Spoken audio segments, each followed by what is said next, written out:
திருப்பரங்குன்றை பிரச்சினை தொடர்பாக சென்னையில் பேரணிக்கு அனுமதி மறுக்கப்பட்டிருக்கிறது. உயர்நீதிமன்றம் இந்த மனுவை தள்ளுபடி செய்திருக்கிறது. மேலும் விவரங்களை தருகிறார் நமது சிறப்பு செய்தியாளர் ரமேஷ்குமார்.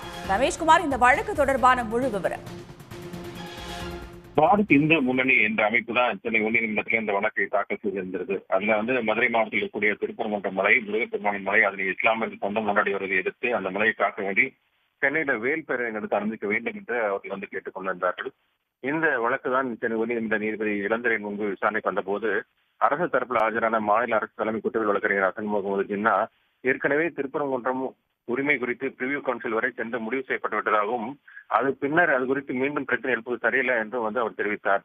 குறிப்பாக மனதாரர்கள் கேட்டுள்ள அந்த பேரணி பாதை என்பது போக்குவரத்து நெருக்கடி நிறைந்த சாலை என்கிற காரணம் மட்டுமின்றி வேறு எந்த இடத்திலும் பேரணிக்கு அனுமதி வழங்கினாலும் அது தேவையற்ற விரும்பத்தகாத பிரச்சனையை உருவாக்கும். ஏற்கனவே மதுரையில இந்து முன்னணி சார்பில் ஆர்ப்பாட்டம் நடத்தியுள்ளதால் அங்கு அந்த பிரச்சனைக்காக பேரணி நடத்துவதற்கு நீதிமன்றம் ஊக்குவிக்க கூடாது என்றும் அவர்கள் எதிர்ப்பு தெரிவித்தார்.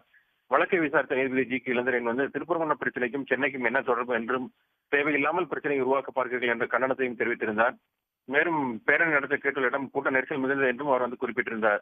இதற்கு பதிலளித்த அரசு தலைமை வழக்கறிஞர் ஹசன் முகமது ஜின்னா ஏற்கனவே மதுரையில் நடந்த ஆர்ப்பாட்டத்தில் கூட நீதிமன்ற நிபந்தனை மீறி பொது அமைதிக்கும் மத நிலைக்கும் குந்தகம் விளைக்கும் வகையில் பேசியுள்ளார்கள் என்றும் அதற்காக தனியாக வழக்கு பதிவு செய்யப்பட்டுள்ளதையும் அவர் சுட்டிக்காட்டினார்.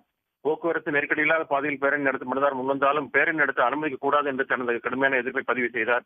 அது மட்டும் இல்லாமல் இது போன்ற போராட்டங்களால் மத நல்லிணக்கம் பாதிக்கும், தமிழ்நாடு மத நல்லிணக்கத்திற்கும் சமூக ஒற்றுமைக்கும் என்றுமே பெயர் பெற்றது என்றும் மக்கள் மத வேறுபாடு என்று ஒரே சமுதாயமாக வாழ்ந்து வருகிறார்கள் என்றும் பல்வேறு உதாரணங்களை சுட்டிக்காட்டி அவர் வாதிட்டார்.